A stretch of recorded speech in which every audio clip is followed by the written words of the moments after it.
Hello, I'm CK, and welcome to my Dungeon Quick Guide for Mythic Sanguine Depths. The dungeon is located in the northern portion of Revendreth and contains 4 bosses and some notable trash to watch out for. Timestamps can be found in the description below for each boss and trash. Let's get started. The first boss that you'll encounter is Kryxis. This boss has 3 main abilities, the first being Hungering Drain, and this needs to be interrupted, as for every second he spends channeling, it will deal damage to the group and give him stacks of Essence Surge, which increases his damage. The second ability is Juggernaut Rush. This is a group soak mechanic, so make sure if you're the targeted player, you get far enough away that your friends can step in front of it and soak the damage. The third ability, and most important, is Severing Smash. This is a 4-second cast that occurs every 100 energy. At the end of the cast, every player will drop a large blue orb that will slowly move towards Kryxis. You want to make sure you're far enough away from the boss that you have time to soak all of these orbs, as if it reaches the boss, it will heal him for 12% health. Please note that every soak does deal AoE damage, so communicate with your party to make sure you don't absorb too much all at one time. The second boss you'll encounter is Executor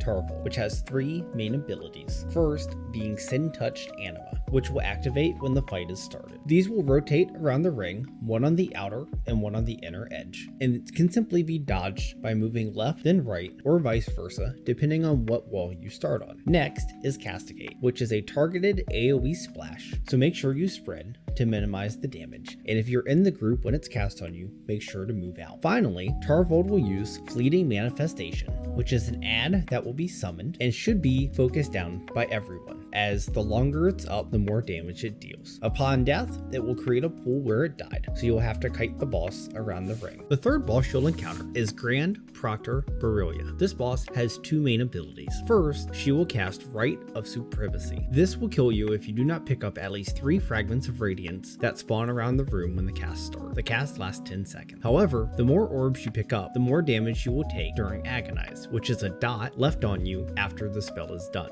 The other main ability is called Endless Torment, which will be cast immediately after Rite of Supremacy finishes and will cause large yellow swirls on the ground that deal AoE damage. Make sure to dodge these, as standing in one will likely spell death, as you may be low after the AoE cast that just went off. Rinse and repeat between these 2 abilities until the boss is dead. The final boss of the dungeon is General Kaal, which has 3 main abilities, and you only need to get them to 50% health. First, make sure you have 1 person with Zerali that you pick up after the 3rd boss. More on this later. Her first main ability is Wicked Rush, which will target 2 players, then dash between them, dealing AoE damage to them and anyone around them. Make sure you spread out here, as this will leave a permanent bleed on anybody that's hit. Second, she will cast Piercing Blur, which will spawn 3 pairs of ads across the platform. They will be linked from one side to the other and will fire a death beam between them. Look for the pattern and go to the first one that is cast to avoid the others. Finally is Gloom Squall. This is where you will use Zerali, as it will grant an extra action button that will put down a barrier and prevent you from being knocked off the platform, and will also clear the bleeds from the party. Now, let's talk about the major trash mobs you'll come across in this dungeon. First is the Dreadful Huntmaster and Regal Mistdancer. The Huntmasters will drop a volatile trap. Don't step on these, as they do a good amount of damage. More importantly are the Mistdancers. First, they will drop a Sanctified Mist, which grants 50% increased damage done to any mob standing inside of it. Second is Echoing Thrust, which is a frontal attack that repeats for previously cast. So after each cast, you just want to sidestep and make sure you don't point these guys towards the group. Next is the Gluttonous Tick. Very simple. These explode on death and do a large amount of damage, so don't pull too many of these at one time. Next up, we have the Chamber Sentinel. These guys do a frontal cone that applies a nasty bleed, so never point these towards your group. Next, they will cast Craggy Fissure, which is pretty easy to dodge, but it does deal a decent amount of damage, so just make sure you're watching your feet. And finally, you'll want to interrupt Stone Skin just to kill these guys quicker. Probably the most important mob that you'll deal with in the dungeon are the Grand Overseers. Now, these need to be focused down, because as long as you're in combat with them,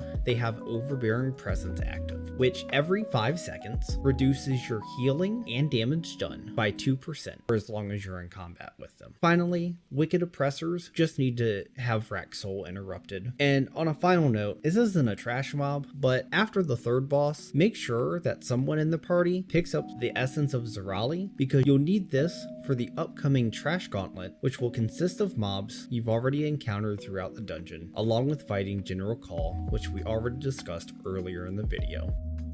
I hope you found this guide helpful, and if you're interested in more, I will be posting all mythic dungeons and raid encounters on my channel.